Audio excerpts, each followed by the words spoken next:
उत्तर प्रदेश में बुरी तरह से हारने के बाद भाजपा को युवाओं के भविष्य का ख्याल आया। आज हम इसी पर करेंगे बात। नमस्कार, 4 PM में आप सभी का स्वागत है।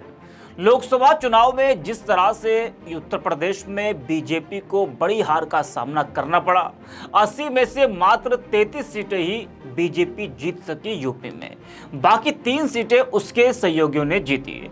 तो कुल मिलाकर 36 सीटें यूपी में एनडीए को मिल सकी। यूपी हार के कई कारण रहे जिसने उत्तर प्रदेश में बीजेपी को बुरी तरह से हरा दिया। महंगाई, बेरोजगारी, किसानों के मुद्दे, नौकरी का ना आना, ये तो मुद्दे थे ही। साथ ही साथ इस चुनाव में ये देखा गया कि बीजेपी के तमाम नेताओं ने नए मुद्दों को जन्म दे दिया और उसका खामियाजा भी भाजपा को भुगतना पड़ा। नए मुद्दों का मतलब जैसे संविधान में संशोधन करने की बात हो, आरक्षण खत्म करने की बात हो, इस तरह के मुद्दों से समाज में खासकर पिछड़ी जाति के लोगों में संदेश गया कि अगर संविधान में बदलाव हुआ, आरक्षण खत्म हुआ तो उनका क्या होगा। इस तरह की बातें लोगों के जहन में घर कर गई, जिसकी वजह से ज्यादातर सीटों पर एक तरफा इंडिया गठबंधन को ही वोट पड़ा, जिससे यूपी में उसको 43 सीटें मिली। वही एक और बड़ा मुद्दा जो इस चुनाव में खूब चर्चा में रहा और विपक्ष ने इस मुद्दे को खूब भुनाया और जमकर इसका फायदा भी विपक्ष ने उठाया, पेपर लीक। ये युवाओं से जुड़ा मुद्दा जिसने बीजेपी को, जी हां, उत्तर प्रदेश में ले डुबोया। कई परीक्षाओं के पेपर लीक ने युवाओं में नाराजगी बढ़ा दी। सरकार के खिलाफ युवाओं में आक्रोश बढ़ गया। उस वक्त युवा यही कह रहे थे कि प्रदेश में नौकरियां हैं नहीं, जो आ भी रही है तो सुचारू रूप से नहीं हो पा रही है। कभी पेपर लीक तो कभी रिजल्ट का ना आना, अधर में नौकरियां लटकी रहती हैं।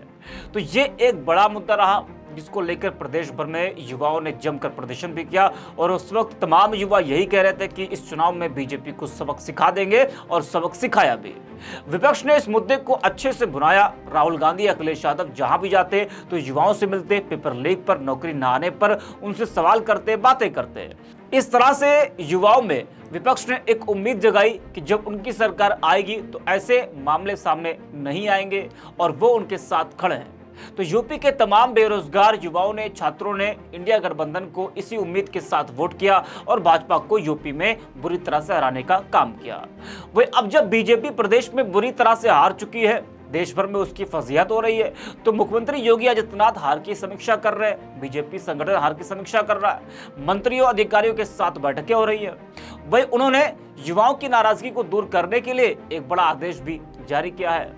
मुख्यमंत्री योगी आदित्यनाथ ने इस पर एक पोस्ट करते हुए लिखा कि प्रिय युवा साथियों, उत्तर प्रदेश में चयन परीक्षाओं की शुचिता, पारदर्शिता और गोपनीयता को सुनिश्चित करने हेतु हम पूर्णतः प्रतिबद्ध हैं। सॉल्वर गैंग, पेपर लीक कराने जैसी गतिविधियों पर पूर्णतः रोक लगाने के लिए प्रदेश में शीघ्र नया कानून लागू करने जा रहे हैं।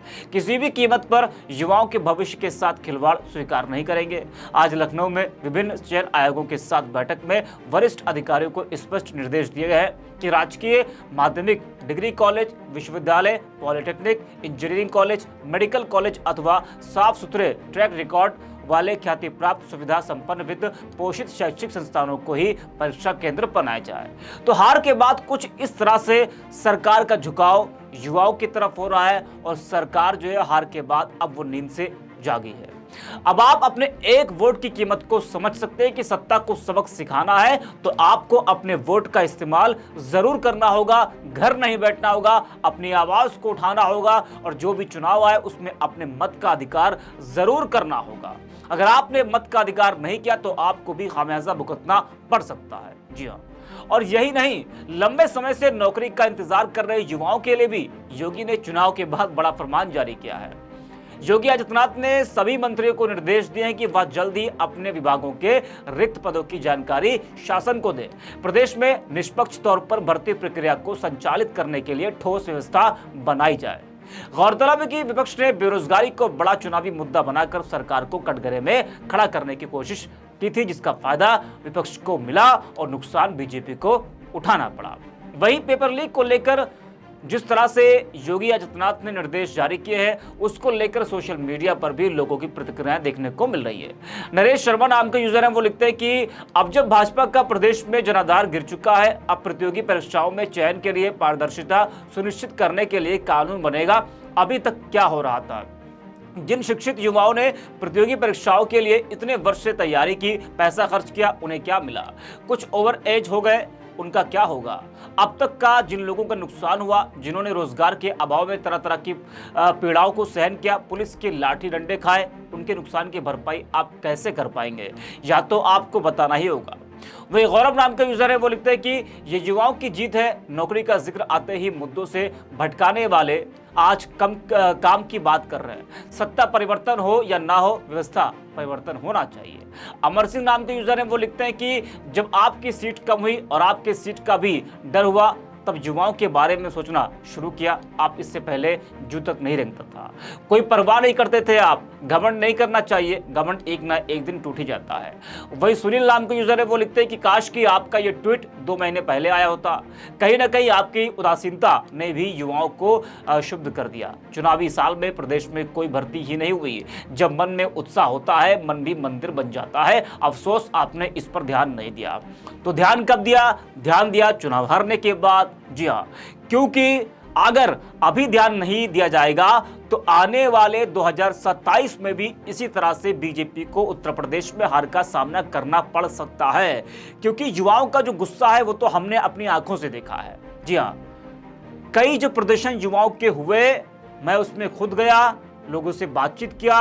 लोग यही कह रहे थे कि नौकरियां हैं नहीं, महंगाई इतनी ज्यादा है, प्राइवेट नौकरी में गुजारा हो नहीं पा रहा है, सरकारी नौकरी की लंबे समय से तैयारी कर रहे हैं, नौकरियां आती है, भर्तियां आती है तो पेपर लीक होता है, किसी का रिजल्ट नहीं आता है। हम लोग जाए तो जाए कहां, करे तो करे क्या, ओवर एज हो रहे हैं। 6800 शिक्षक अभ्यर्थी लगातार प्रदर्शन कर रहे थे। वो लोग सरकार से नियुक्ति की मांग कर रहे थे, लेकिन उनको नियुक्ति तक नहीं मिली। तो लोगों में उदासीनता थी, आक्रोश था, गुस्सा था। लोग कह रहे थे कि हम सबक सिखाएंगे, उन लोगों ने सबक सिखाया। तो युवाओं ने जो वादा किया था वो वादा निभाया। अगर इसी तरीके से चलता रहा, सरकार के खिलाफ युवाओं में नाराजगी बढ़ती रही, तो आने वाले चुनाव में भी बीजेपी को नुकसान उत्तर प्रदेश में उठाना पड़ सकता है। इस वजह से जागना तो था ही, और अब भाजपा जागी है, भाजपा सरकार प्रदेश में, और युवाओं के लिए बड़े बड़े वो फैसले ले रही। मुझे पूरी उम्मीद है कि इसी तरह से युवाओं के हक में सरकार काम करेगी। इस वीडियो में इतना ही। आप देखते रहिए 4PM।